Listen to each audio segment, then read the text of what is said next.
Salut, c'est JP de Solon Bay. Besoin de chaussures? On a ce qu'il faut. On a envie de faire une toute petite balade, monter à l'Ortonbourg en partant de Survillers? Pas de souci. Petite chaussure basse, légère, imperméable, la High Cup de chez Mier. On va retrouver une chaussure tige basse avec une semelle en gomme vibrane, plus costaud, plus adhérente. Bon, avec un bon bloc semelle, avec de l'amorti en talon et en début métatarse. Donc très dynamique, légère et imperméable, puisqu'effectivement on retrouve une membrane à l'intérieur de celle-ci. Envie d'avoir une rando un peu plus longue, sur 5 ou 6 heures, avec un petit dénivelé de 500 mètres, pourquoi pas aller effectivement au château de Königsbourg en partant de Châtenois. Pour cela, une chaussure un peu plus importante, en tige, la Tempa de chez Meindl, avec plus de tenue, en cuir, un peu plus robuste. Pareil, du Vibram en semelle, de façon à avoir quelque chose de plus stable et plus accrocheur. Pareil, un bon amorti, injection de mousse EVA en talon et en métatarse. Donc, très bien pour des petites moyennes randonnées. On évolue pour faire par exemple une étape du GR20, partant de Calenzana pour monter au refuge de Porto Piubu, désolé pour la prononciation.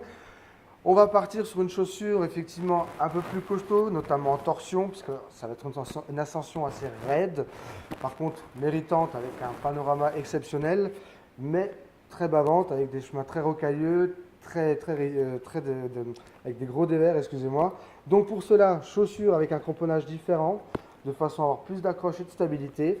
Pareil, un gros amorti en talon de façon à avoir du confort, mais par contre chaussures plus rigides dans l'ensemble, renforcées avec un pare-pierre, tige montante mais avec une construction en mèche sur la partie haute de façon à diffuser l'humidité de la transpiration et relativement légère, mais avec plus de tenue et encore une fois beaucoup plus solide.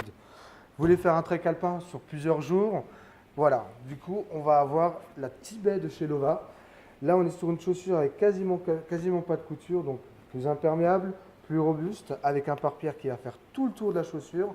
Donc sur des chemins très rocailleux, encore une fois, sur du pierrier, c'est des chaussures qui vont être beaucoup plus costauds, plus imperméables. En semelle, encore évidemment, on va retrouver du Vibram, mais avec un cramponnage encore bien plus important. Donc, encore une fois, stabilité, accroche et durabilité. Tige montante pour de la tenue, donc avec des gros portages, pour bien venir à soutenir vos chevilles. On va monter effectivement la tige pour votre confort et votre assurance. Pour tout ça, pensez bien quand même à avoir toujours une paire de lacets en rechange. On ne sait jamais si ça claque, vaut mieux être à l'abri. Également, une bonne paire de chaussettes et pensez toujours bien à entretenir vos chaussures. Voilà, c'est une petite présentation rapide. Je vous dis à bientôt. Bye bye.